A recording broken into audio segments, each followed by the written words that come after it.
আসসালামু আলাইকুম। নিয়তির কি খেলা?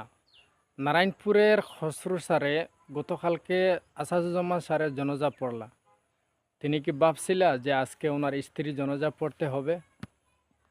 হায় রে নিয়তি! খসরু স্যারের স্ত্রী সিলেটে বাসা নিয়ে থাকেন। তিনি প্রতিদিনের মতো আজকেও সিলেটে নাস্তা করিয়া গাছবাড়ির উদ্দেশ্যে রওনা দিছেন।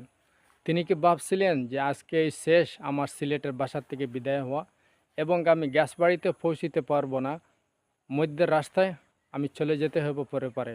কিন্তু না, তাই তো এইটা কখনো ভাবছিল না। কিন্তু হরিপুর থেকে যখনই গাছবাড়ির দিকে রওনা দিছে, কুইরপুল নামক ব্রিজের পূর্ব পাশে আসার পরে যতটুকু জানতে পারছি, সিএনজির সামনের চাক্কাটা স্কেল ভেঙে গেছে। এর জন্য গাড়িটা নিয়ন্ত্রণ হারিয়ে রাস্তার পাশে খালে পড়ে যায়। সেখানে পড়ে যাওয়ায় ঘটনাস্থলে দুইজন যাত্রী ছিলেন, দলেহান্দি গ্রামের সালিক ডাক্তার এবং নারায়ণপুর গ্রামের খসরু স্যারের স্ত্রী।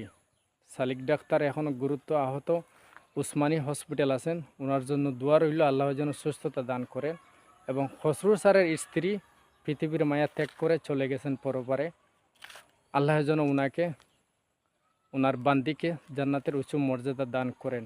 আমরা কখন কিভাবে কার কিভাবে মৃত্যু হবে একমাত্র আল্লাহ রব্বুল আলামিন ছাড়া কেউ জানে না। সবাই দোয়া করবেন, সব সময় মৃত্যুর জন্য প্রস্তুতি থাকবেন। কার কখন পরপারে চলে যাবার ডাক আছে একমাত্র মহান রব্বুল আলামিন জানেন।